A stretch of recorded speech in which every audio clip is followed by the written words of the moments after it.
بانی P T I کو بڑا جھٹکا۔ توشہ خانہ 2 کیس میں بانی پی ٹی آئی اور بشرا بی بی کو 17 سال قید کی سزا۔ دونوں ملزموں کو توشہ خانہ 2 کیس میں 10 سال قید، امانت میں خیانت پر 7 سال قید کی سزا سنائی گئی۔ ملزموں کو 1 کروڑ 64 لاکھ روپے جرمانہ بھی کیا گیا۔ عدم ادائیگی پر مزید 6 ماہ قید کی سزا ہوگی۔ فیصلہ اسپیشل جج سینٹرل شاہ رخ ارجمن نے سنایا۔ بانی پی ٹی آئی اور بشرا بی بی بھی کمرہ عدالت میں موجود تھے۔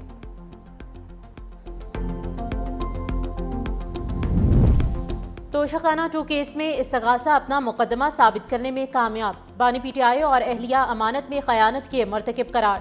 توشہ خانہ 2 کیس کا تحریری فیصلہ جاری۔ تحریری فیصلے کے مطابق بانی کی عمر زیادہ ہونے اور بشرا بی بی کے خاتون ہونے کا خیال رکھتے ہوئے دونوں کو کم سے کم سزا دی گئی ہے۔ مجرموں کے عرصہ حوالات کو بھی سزا میں شامل کیا گیا۔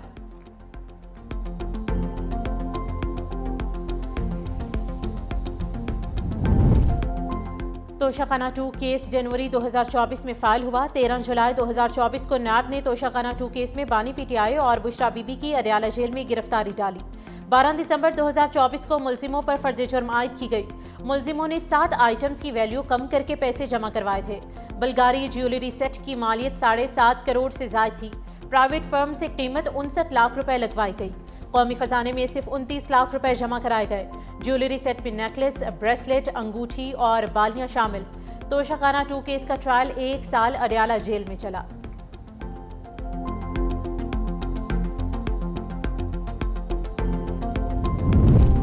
9 مئی گلبرگ میں گاڑیاں جلانے کے مقدمے کا ٹرائل مکمل۔ اے ٹی سی لاہور کی جانب سے آج فیصلہ سنائے جانے کا امکان۔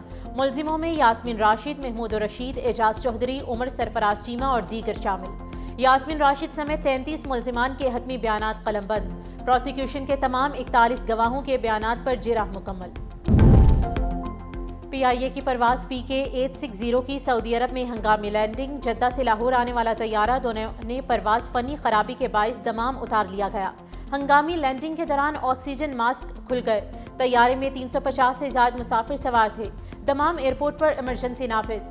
جہاز کو بحفاظت لینڈ کرا لیا گیا۔ مسافروں کی منتقلی کے لیے متبادل طیارہ پاکستان سے روانہ کر دیا گیا۔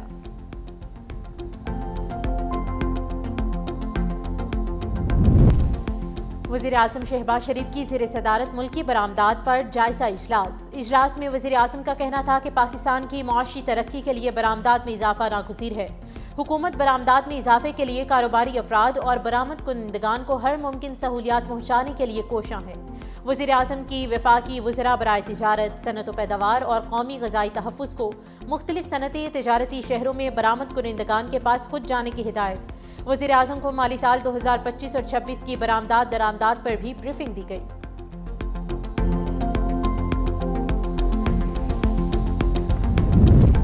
وفاق نے خیبر پختونخوا کو 7ویں NFC ایوارڈ کے تحت بروقت فنڈز کی منتقلی کی یقین دہانی کرا دی۔ جولائی 2010 تا نومبر 2025 تک 5,867 ارب روپے NFC شیئر قیمت میں منتقل۔ دہشت گردی کے خلاف جنگ کے لیے 705 ارب روپے فراہم۔ ضم شدہ اضلاع کے لیے 704 ارب روپے جاری۔ PSDP اور بے نظیر انکم سپورٹ پروگرام کے تحت 115 ارب اور 481 ارب روپے سے زائد ترقی اور امدادی منصوبوں میں استعمال کیے گئے۔ وفاق ہر 15 دن بعد رقوم جاری کر رہا ہے۔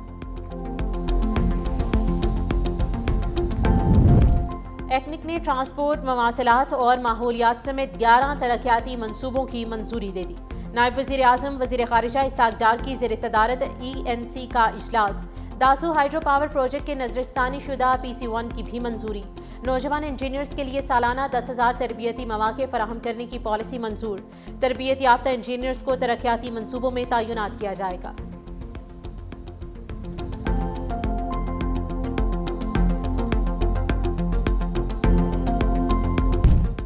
اور شمالی بلوچستان میں موسم سرما کی پہلی بارش۔ چمن، خواجہ عمران، شیلا باغ، کشلاک، پشین اور توبہ اچکزئی سمیت دیگر علاقوں میں بارش۔ بادلوں کی برسات کے بعد موسم خوشگوار اور ٹھنڈا ہو گیا۔ شہریوں نے گرم ملبوسات پہننا شروع کر دیے۔ محکمہ موسمیات کے مطابق بارش کا سلسلہ اگلے 24 گھنٹے تک جاری رہے گا۔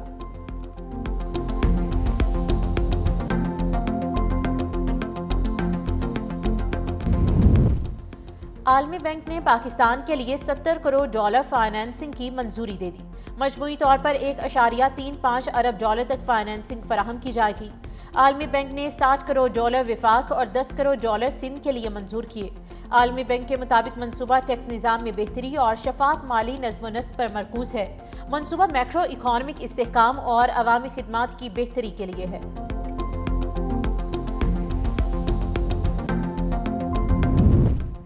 وفاق نے خیبر پختونخوا کو 7ویں NFC ایوارڈ کے تحت بروقت فنڈز کی منتقلی کی یقین دہانی کرا دی۔ جولائی 2010 تا نومبر 2025 تک 5,867 ارب روپے NFC شیئر قیمت میں منتقل۔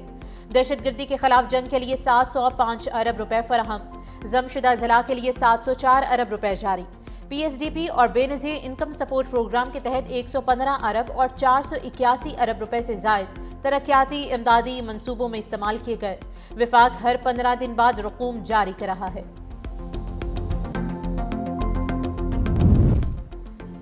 NCNEC نے ٹرانسپورٹ، مواصلات اور ماحولیات سمیت 11 ترقیاتی منصوبوں کی منظوری دے دی۔ نائب وزیر اعظم وزیر خارجہ اسحاق ڈار کی زیر صدارت ECNEC کا اجلاس۔ داسو ہائیڈرو پاور پروجیکٹ کے نظر ثانی شدہ PC1 کی بھی منظوری۔ نوجوان انجینئرز کے لیے سالانہ 10,000 تربیتی مواقع فراہم کرنے کی پالیسی منظور۔ تربیت یافتہ انجینئرز کو ترقیاتی منصوبوں میں تعینات کیا جائے گا۔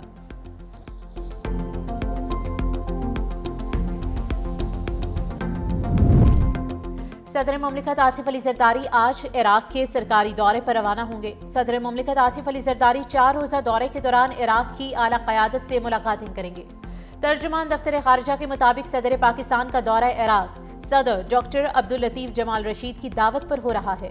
دورہ پاکستان اور عراق کے برادرانہ اور تاریخی تعلقات کا مظہر ہے۔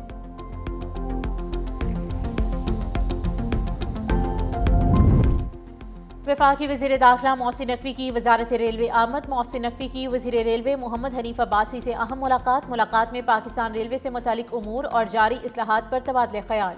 وزیر ریلوے محمد حنیف عباسی کی جانب سے 2025 میں ریلوے میں کی گئی انقلابی تبدیلیوں پر بریفنگ۔ وزیر داخلہ محسن نقوی نے ریلوے اصلاحاتی اقدامات کو سراہا۔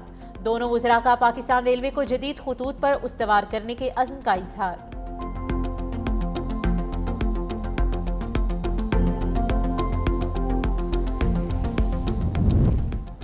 خدارہ اب تو تعصب اور تفریق کی بات ختم کریں۔ سڑکوں کو بلاک کرنے سے شہریوں کو تکلیف ہوتی ہے۔ جب ہم کارروائی کریں گے تو کوئی آنسو مت بہائے۔ میئر کراچی مرتضی وہاب نے کہا کہ MQM والے پچھلے 40 سالوں کی تباہی مانیں۔ شہر کی بڑی محنت سے ٹارگٹ کلنگ، بھتہ اور بوری بند لاشوں سے جان چھڑوائی ہے۔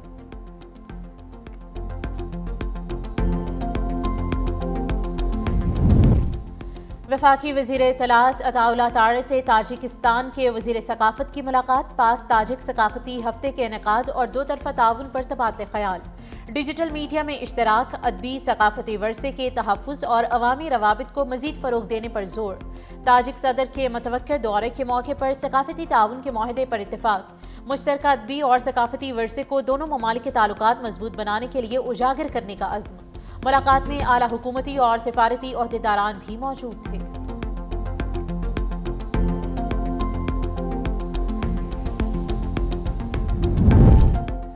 شمالی بلوچستان میں موسم سرما کی پہلی بارش۔ چمن، خواجہ عمران، شیلا باغ، کشلاک، پشین اور توبہ اشکزئی سمیت دیگر علاقوں میں بارش۔ بادلوں کی برسات کے بعد موسم خوشگوار اور ٹھنڈا ہو گیا۔ شہریوں نے گرم ملبوسات پہننا شروع کر دیے۔ محکمہ موسمیات کے مطابق بارش کا سلسلہ اگلے 24 گھنٹوں تک جاری رہے گا۔ ملک کے بیشتر علاقوں میں موسم سرد اور مطلع جزوی ابرآلود رہنے کا امکان۔ موٹر ویز پر دھند کی صورتحال میں کمی آنے لگی۔ حد نگاہ میں بہتری کے بعد موٹر وے مختلف مقامات سے کھول دی گئی۔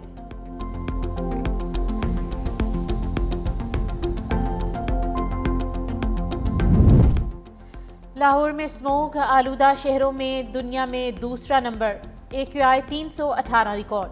ادھر سینئر صوبائی وزیر مریم اورنگزیب کہتی ہیں کہ مقامی آلودگی پر مؤثر کنٹرول سے پہلی بار دسمبر میں نمایاں بہتری ہوئی۔ وزیر اعلیٰ پنجاب کی قیادت میں پالیسی ریفارمز اور فیلڈ ایکشن رنگ لے آئے۔ ٹیکنالوجی بیسڈ مانیٹرنگ سے کالا دھواں ختم ہوا۔ ٹریفک دباؤ میں کمی سے فضائی معیار مستحکم ہوا۔